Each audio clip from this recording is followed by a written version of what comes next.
지난주에 나눈 말씀이 뭐였죠? 1절부터 14절까지 말씀인데 그 말씀은 실족하는 일이 없을 수는 없겠으나 실족시키는 자에게는 화가 있으리라고 말씀하시고, 이 작은 자 하나로도 잃는 것은 하늘에 계신 너희 아버지의 뜻이 아니라고 말씀을 하고 있어요. 굉장히 좀 중요한 말씀이잖아요.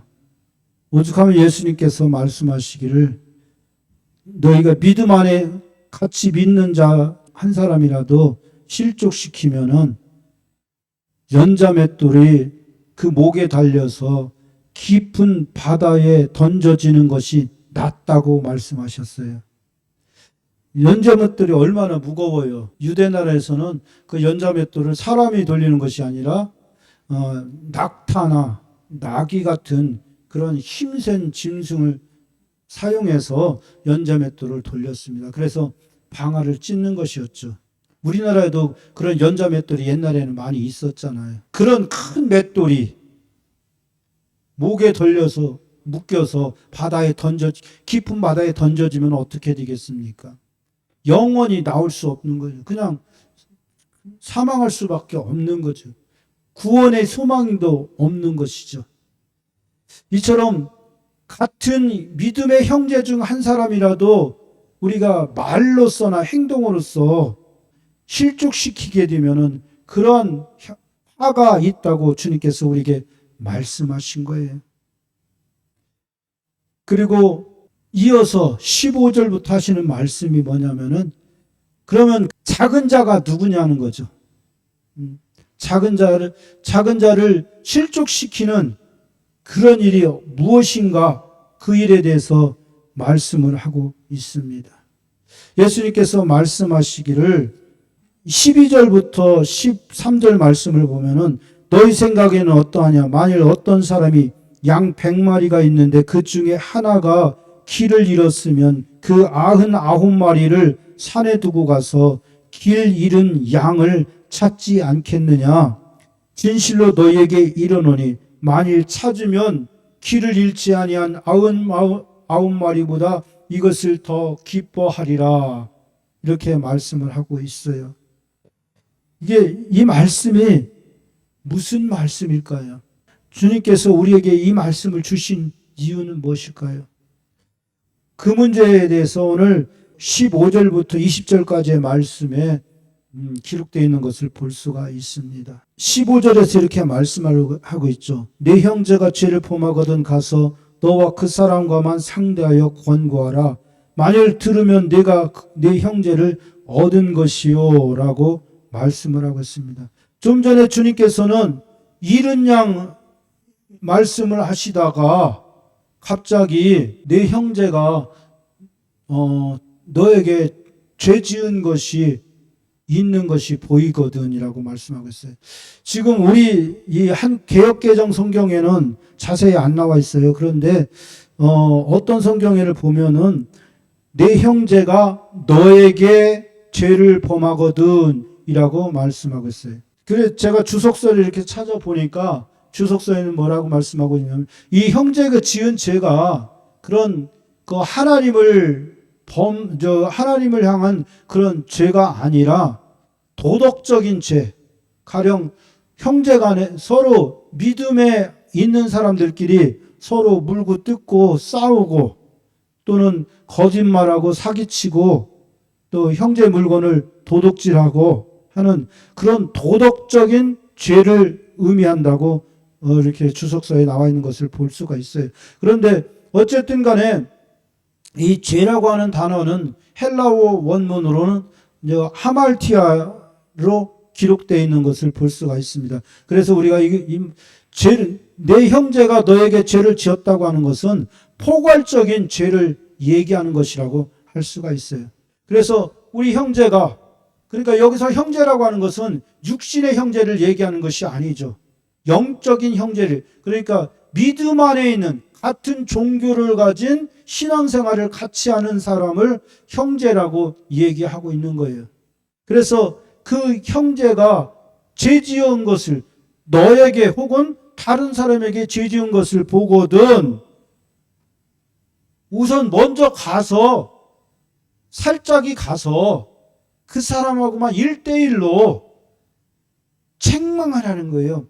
그가 지은 죄에 대해서 지적하고 너 이러이러한 죄를 지었는데 이것은 하나님 앞에 큰 죄다. 그러니 너 회개해라. 또한 이 문제에 대해서 내가 남의 물건을 형제의 물건을 슬쩍 도둑질했는데 너 이거 당장 갖다 줘라 하는 식으로 가서 이제 권면하라는 것이죠. 권면하든지 책망하든지 하라는 것이죠. 이것은 무엇을 얘기하느냐면 이 사람에 대해서 당장 어떤 그 당시에는 그 공회가 가장 큰 사법기관이었어요. 예수님 당시에는 산헤드린 공회가 가장 큰 사법기관이었고 또 각 그 촌마다 그런 사법기관 그 산헤드린 공회에 준하는 그런 그 출장소 비슷한 것들이 있었다고 하더라고요. 거기에서 고발해서 하지 말고 네가 직접 가서 그에게 회개할 기회를 주라는 거예요. 그 사람과만 상대하여 권고하라고 하는 얘기는 그 사람이 그 죄를 갚을 수 있는 기회를 주라는 거예요. 그래 처음에는 이 말씀이 무슨 말씀일까 저는 참 고민을 많이 했어요. 아니 저 14절까지의 말씀과는 약간 좀 괴리된 내 주제가 좀 다를 것 같은 그런 말씀이거든요. 그런데 주님께서는 이 말씀을 왜 뜬금없이 여기서 하셨을까? 결국 이 문제는 뭐냐면은 교회 안에서 죄를 다루는 문제를 얘기하고 있는 거예요. 교회는 권징조례가 있거든요. 그 교단에서 정해놓은 권징조례가 있어요. 그래서 그 성도 교인들이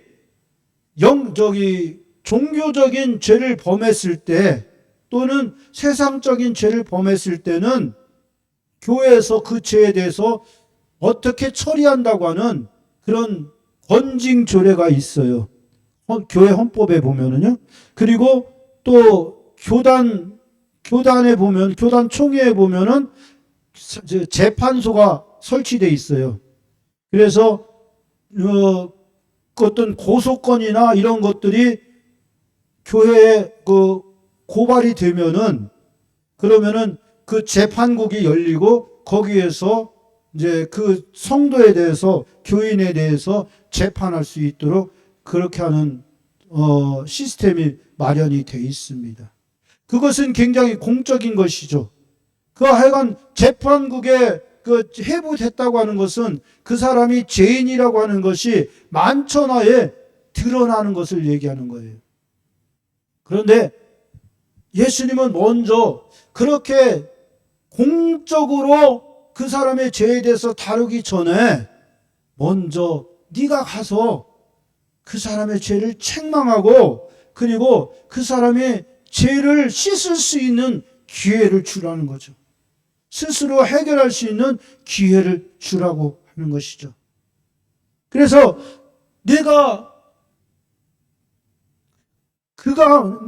만일 그가 들으면 내가 내 형제를 얻은 것이 된다고. 죄를 졌다가 그 죄를 회개했다고 하는 것은 다시 태어나는 것을 얘기하는 거예요. 죄에서 다시 태어나는 거예요. 그래서 여기서는 완성형을 쓰고 있잖아. 얻은 것이라고 말씀하고 있어요. 얻게 될 것이요 라고 하지 아니하고 이미 새로운 형제를 얻은 것이 된다는 거죠. 전에 그 죄를 저질렀던 형제는 죄 때문에 죽은 것이 되는 것이고 그리고 그 죄를 회개함으로써 다시 새로운 형제, 새로운 사람이 됐다는 것을 얘기하는 것이라고 우리가 해석할 수가 있어요. 여기서 중요한 것은 뭐냐면은 은혜와 용서와 사랑인 거예요. 그리고 배려인 것이죠. 상대방을 향해서 믿음의 형제를 향해서 죗값을 치를 수 있는, 공공연하지 않고 창피당하지 않고 누군가에 비난당하지 않고 그 죄를 갚을 수 있는 기회를 주는 것을 얘기하는 것이죠. 그런데 16절에 가면 만일 듣지 않거든 한두 사람을 데리고 가서 두세 증인의 입으로 날마다 확증하게 하라고 말씀하고 있어요. 가서 그렇게 좋은 뜻으로 좋은 생각을 가지고 좀 위해주고 그 사람을 배려해주는 마음을 가지고 가서 했지만은 그 사람이 무슨 일이야? 네가 뭔데? 당신이 뭔데 나한테 와서 이러고 저러고 떠들어? 당신이 목사야? 하면서 반발할 수가 있는 것이죠. 그때는 어떻게 하냐? 그 얘기를 16절에서 하고 있는 것입니다. 만일 듣지 않거든 한두 사람을 데리고 가서 두세 증인의 입으로 말마다 확증하게 하라. 이제 단계가 올라가는 거예요. 점점점 이제 그 공적인 처벌을 향한 그 단계로 나가는 것이라고 할 수가 있는 것이죠. 여기서 한두 사람을 더 데리고 가서 두세 사람의 증언으로 그 사람의 네가 한 것에 대한 증인이 되게 하라는 거죠. 그리고 또 뭐냐면은 그 사람이 무슨 말을 하는지 그 사람이 거기서 듣게 하라는 거예요. 너를 위한 증인이 될 수도 있겠지만은 그 사람이 너희들 앞에서 하는 얘기를 같이 들으라는 거예요.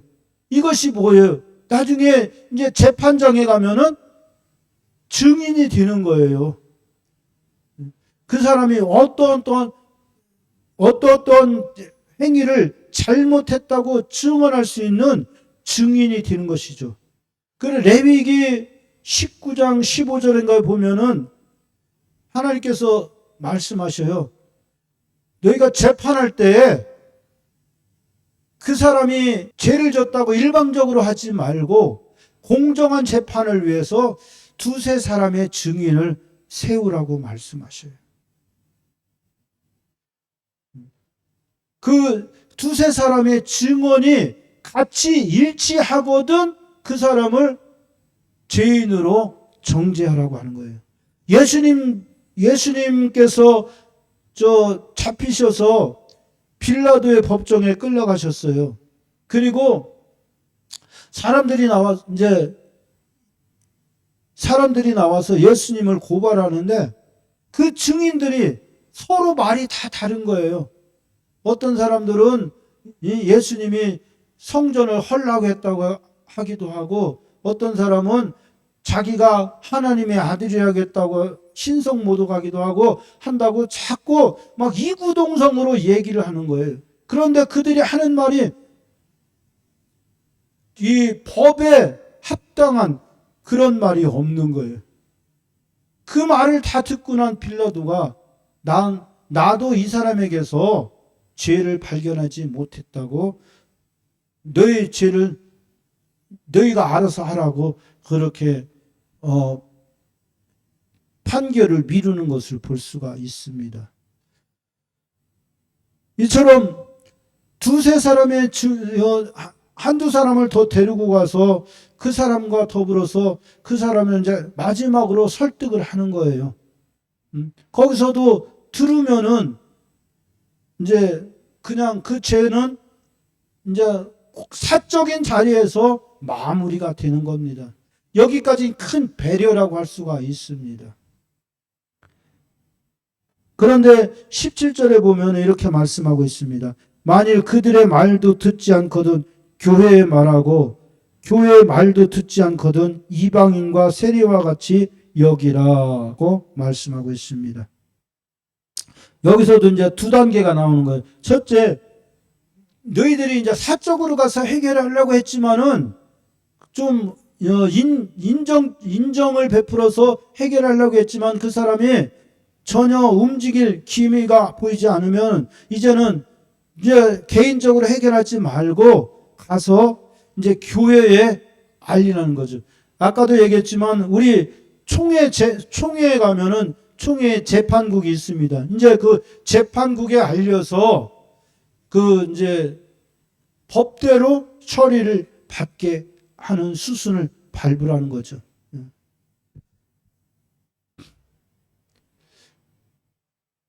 그리고 그렇게 했음에도 불구하고 자꾸 반발을 할 경우가 많아요.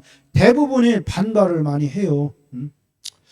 요즘은 뭐 국가에서 하는 재판에도 뭐 판사가 어느 성향이고 하면서 그 결과에 대해서, 판결의 결과에 대해서 수긍하지 않으려고 하는 모습들을 보여요.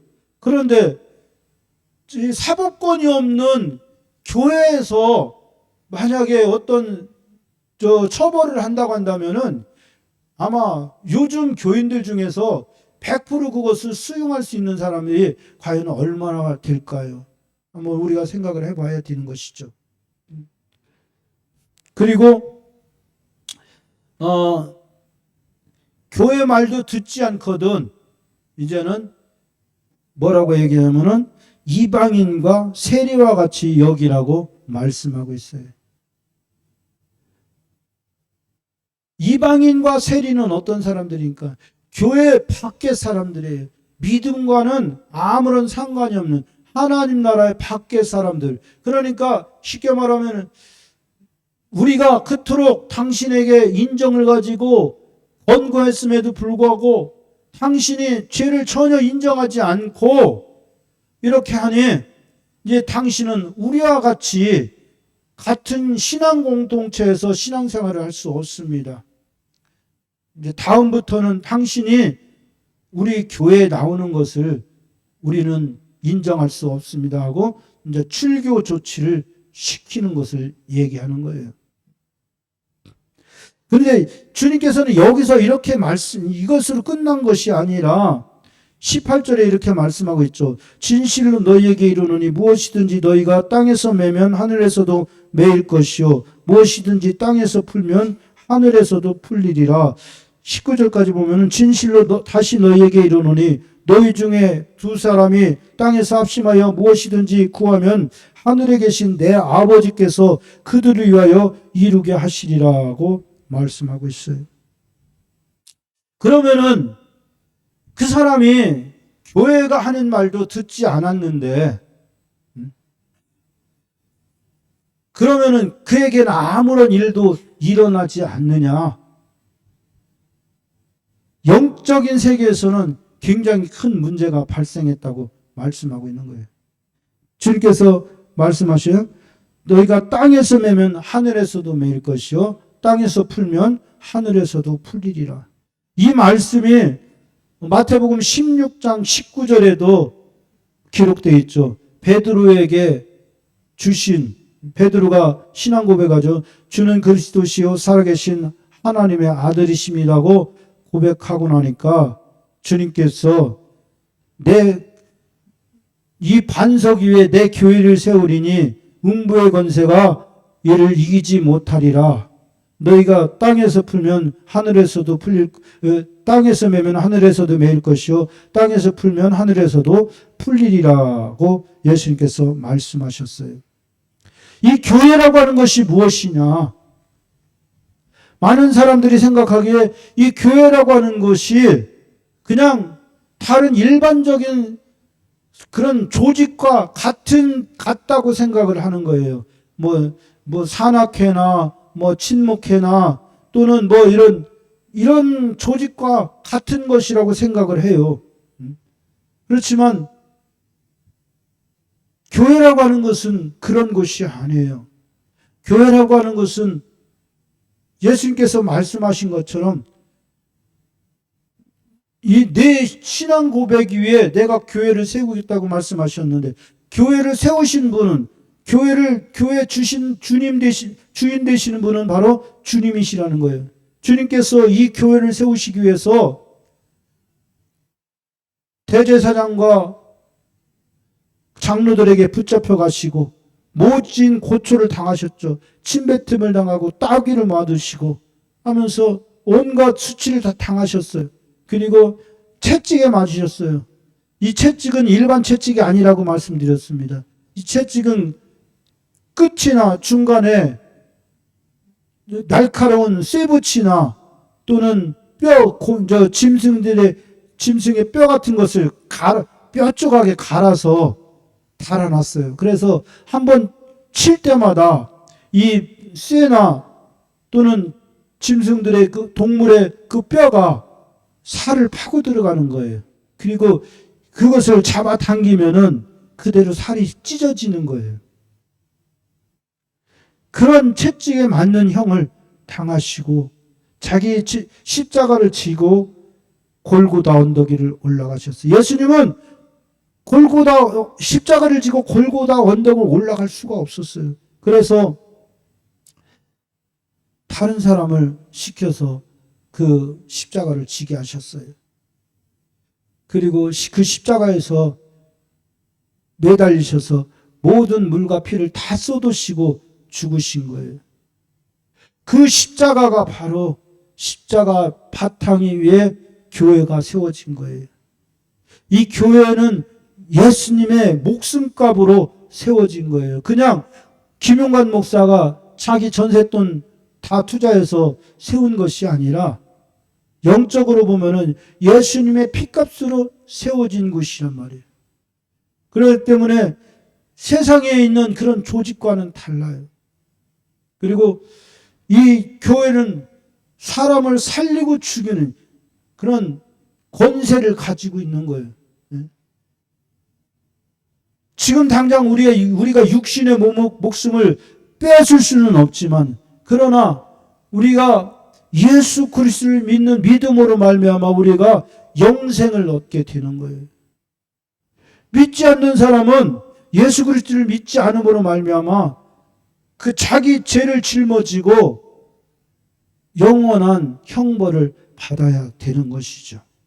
교회라고 하는 것은 그렇게 쉬운 것이 아니에요. 사람을 살리고 죽이는 권세와 권위가 있는 것이 바로 이 교회라고 하는 것이에요. 지금 당장 우리가 죽지 않는다고 해서, 우리의 육신의 목숨이 끊어지지 않는다고 해서 아무 일도 일어나지 않는 것이 아니라는 것이죠. 그만한 권세를 주님께서 바로 교회에 주신 거예요.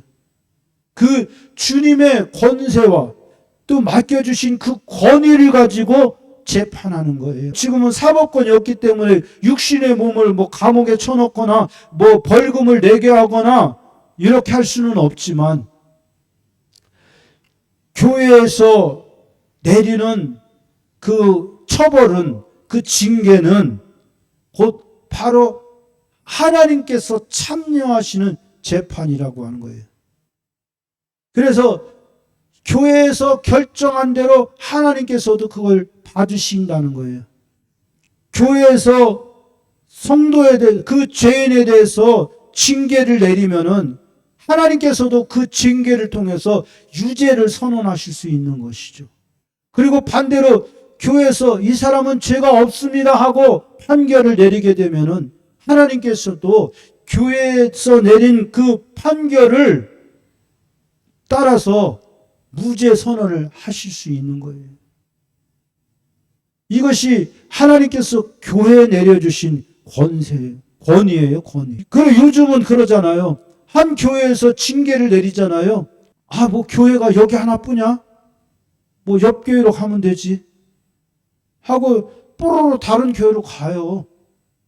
그러나 그것은 착각이에요. 우주상에 교회는 하나밖에 없어요. 우리가 교회론에서도 배웠잖아요. 이 교회라고 하는 것은요, 그래서 캐톨릭 처치라고 하는 거예요. 캐톨릭 처치. 이 캐톨릭 처치 하니까 사람들은 자꾸 천주교를 얘기해요.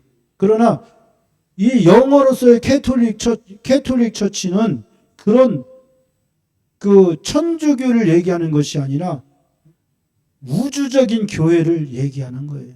왜 그러냐면은 주님은 한 분밖에 없잖아요.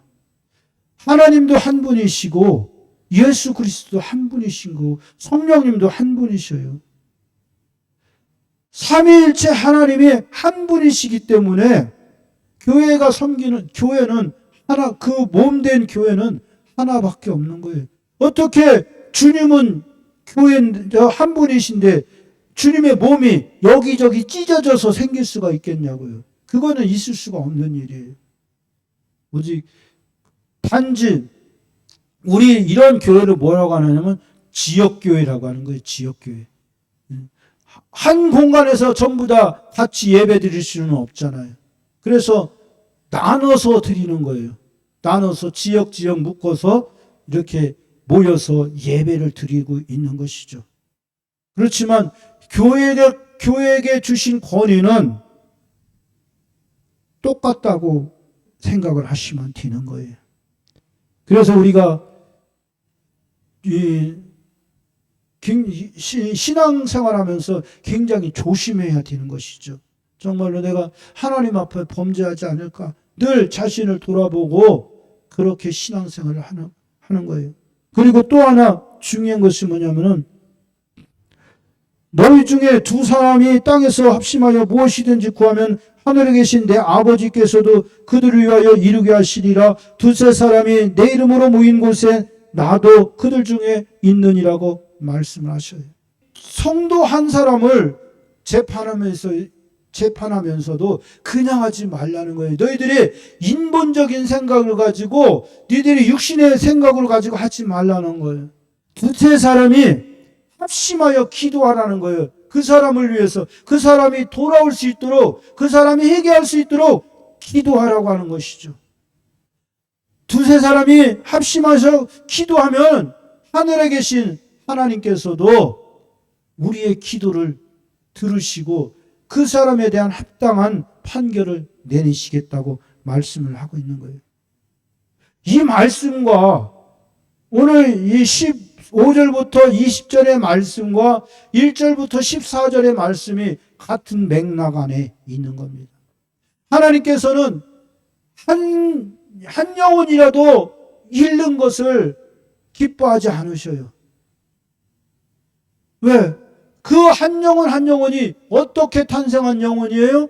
예수 그리스도의 목숨값으로 엄청난 고난을 통해서 태어나신 분들이 바로 성도님들인 거예요. 하나님께서 성도님 한 사람 한 사람을 볼 때마다요, 저는 그런 생각이 들더라고요.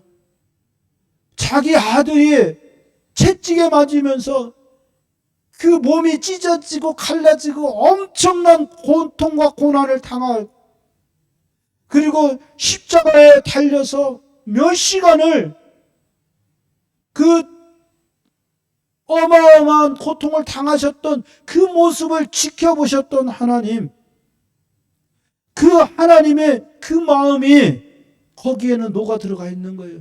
그 성도 한 사람을 볼 때마다 자기 아들이 당한 그 고통을 떠올릴 수밖에 없는 거예요. 그러니 어떻게 성도 한 사람 한 사람을 소중하게 생각하지 않겠습니까? 여기에서 위에서 말씀하신 길 잃은 어린 양이라고 하는 그 어린 양은요, 바로 그런 사람들인 거예요. 교회에 들어왔지만은 잘못해서 허물이 생긴 거예요. 다른 사람의 물건을 도둑질한다는 건 뭐 도덕적인 죄든지 또는 뭐 영적인 죄든지 죄를 지은 사람을 얘기하는 거예요. 하나님께서는 죄를 지은 한 사람이라도 그가 회개하고 돌아오면은 용서하기를 원하시는 분이신 거예요. 이 작은 자 중에 하나라도 잃는 것은 내 아버지의 뜻이 아니니라고 하시잖아요. 그러니까 우리가 얼마나 소중한 존재예요.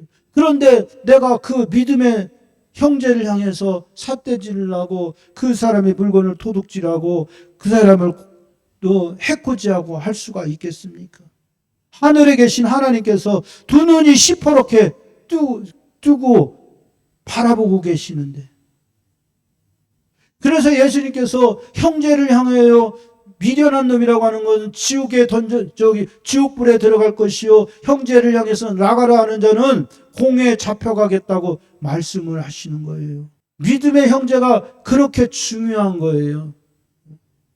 육신의 형제도 중요해요. 그렇지만은 믿음의 형제는 더 중요한 거예요. 왜? 하나님이 그곳에 계시니까. 우리가 앞에서 예수님의 어머니와 그 형제들이 예수님을 찾아오신 일이 있다고 했어요. 그런데 그 말씀을 들으신 예수님께서 뭐라고 말씀하시냐? 누가 내 어머니요? 누가 내 형제냐? 여기 있는 자들을 보라. 여기 있는 자들이 내 아버지의 이름으로 믿음으로 여기에 와서 같이 예배드리는 이들이 내 어머니요 내 형제들이니라 하고 예수님께서 말씀하시는 거예요. 혈육으로 난 것도 중요하지만은 더 중요한 것은 믿음으로 난 형제가 더 중요하다고 말씀하고 있는 거예요.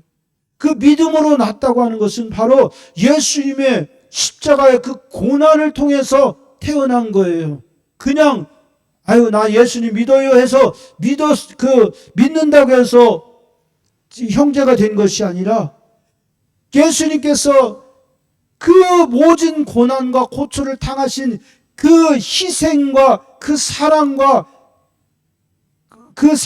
그 배려로 인해서 구원받은 형제이기 때문에 믿음의 형제라고 하는 것은 육신의 피를 나눈 형제보다 더 진한 예수의 피를 나눈 형제가 되는 거예요.